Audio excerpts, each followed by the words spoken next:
Hello everyone. Okay, so let's get started. Happy new moon in Cancer. We have a partial solar eclipse for July 12th, 2018 at 1947, 7:47 p.m. Pacific time, my Pacific time, Las Vegas, Nevada. So thank you guys for watching. This is going to be the astrology part of the video, and I'm going to split this into two videos. And the way I'm going to do it is by just focusing on opposite signs on the zodiac. So like I'll start with Gemini and I'll go to Sagittarius, okay? And so on and so forth. So for Cancer and Capricorn, we're focusing on that because we are in Cancer season right here. You see that the moon, the new moon is in Cancer and the sun is in Cancer because we're in that season, okay? And it's at the descending part of the chart all the way over here. Capricorn is ascending side of the chart, and let's get started. So for Cancer, if you're Cancer, and for all the zodiac sign, this relates to you being of that zodiac sign. If it's your north node, your rising sign, or if that is your moon sign. So if you have Cancer as your birth sign, Cancer as your rising sign, Cancer as your moon sign, and Cancer as your north node sign, okay? So Cancer, we are in Cancer season, and Cancer is focusing on the 6th house because you are in the 6th house. In the 6th house, it's dealing with health, fitness, pets, nature, your work habits. Okay, it has to do with health mainly. Okay, your well-being, your fitness. Okay, and then it breaks down to other things like your pet's health, your own health, your health at work, your health with people you know, okay? Any kind of issues with health, okay? That's what this moon is focusing on for you, health. And you want to look at what's going on with Capricorn. So with Capricorn, you have over here in Capricorn, you have Pluto in retrograde, okay? Power struggles, transformation, that's the meaning of Pluto. Okay, it's focusing on the inner warrior, any kind of issues with power and control issues.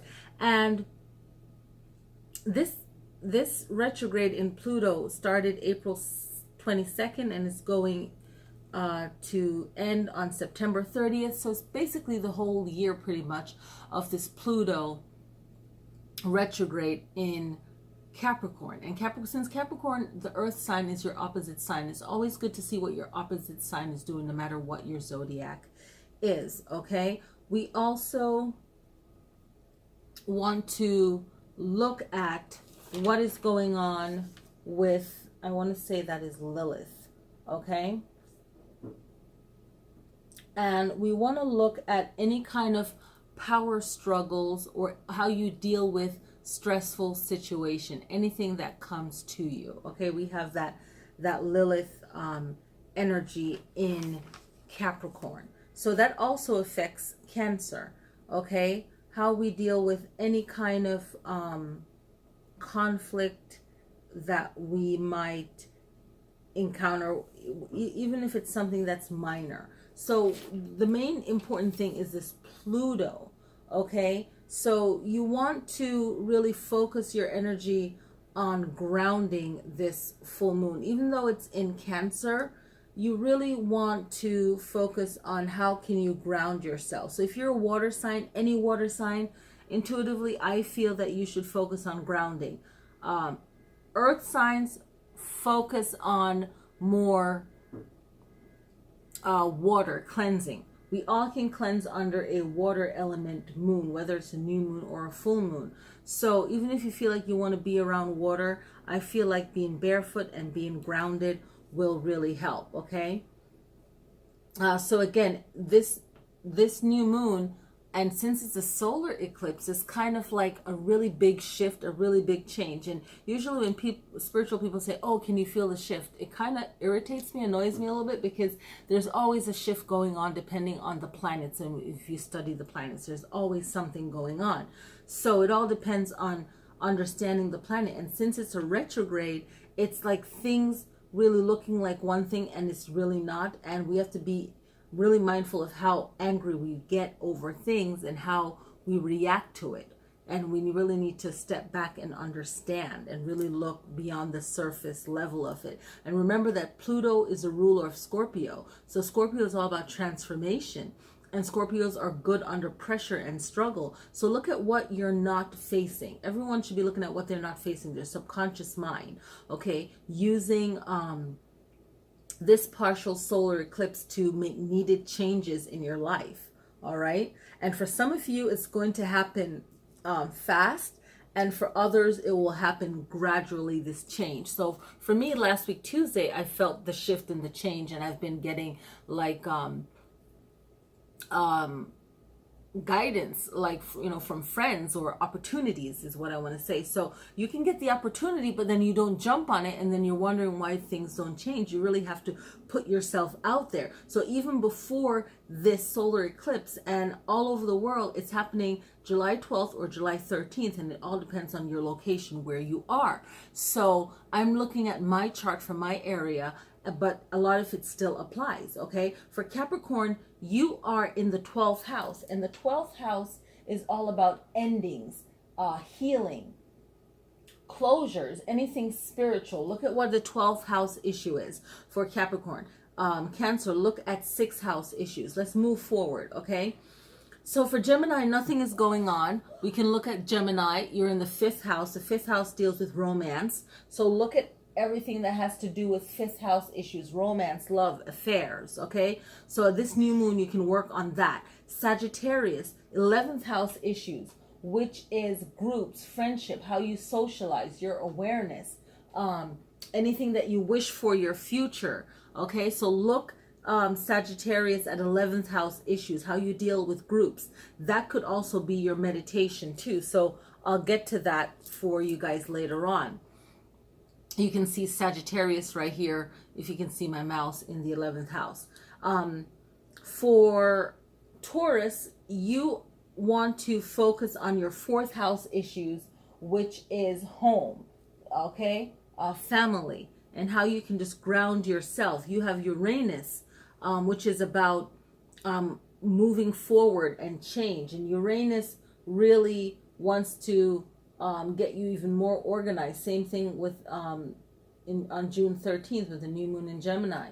Okay, for you Taurus, Uranus wants you to really free yourself from worrying about what other people think, and just anything that you're caught up on that you're worried about. You know, research that Uranus energy and welcome moving forward and changes that's good for you, Taurus.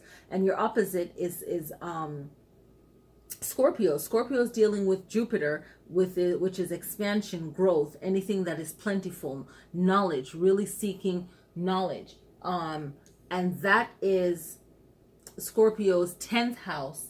Okay, so again, career, anything that has to do with your goals, your structure, furthering yourself, your public image, you know, really putting yourself out there, Scorpio. Aries, okay, so for Aries, you have to really focus on what Chiron is, working on yourself. It's like the wounded healer, and you can heal others, you can help guide others, but really working on yourself and making yourself better. And it's the effort. So when you're dealing with yourself, Aries, and with other people, remember that the effort of the thing is what really matters, okay?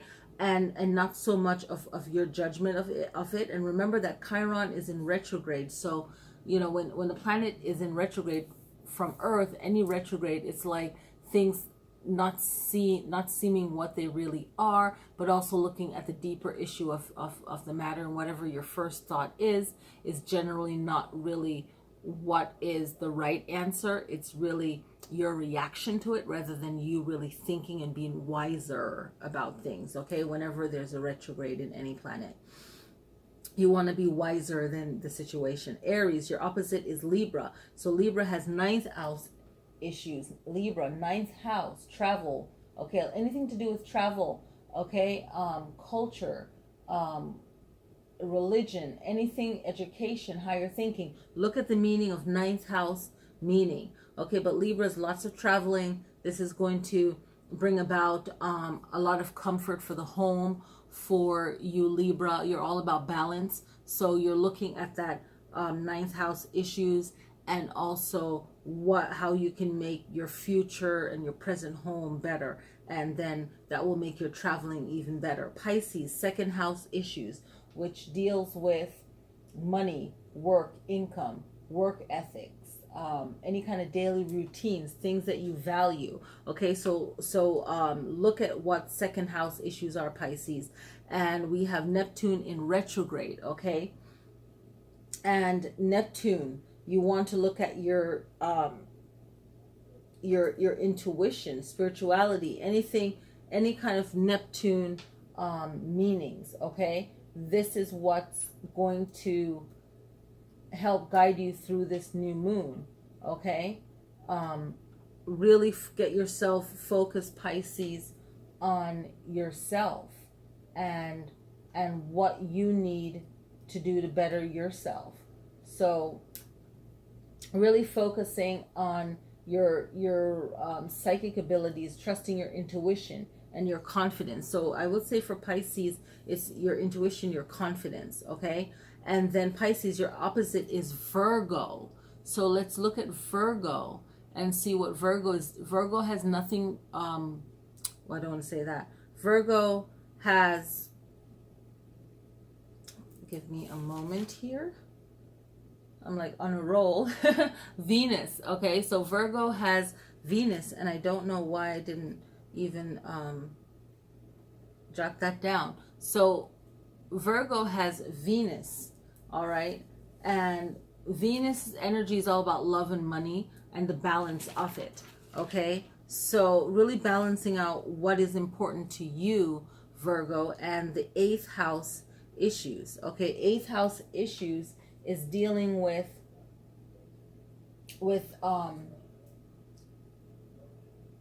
migrating, right? So we want to look at bringing things together, Virgo, finding a balance in everything that you're doing with work, when it comes to finances, even relationships, sex, owning property, anything financial.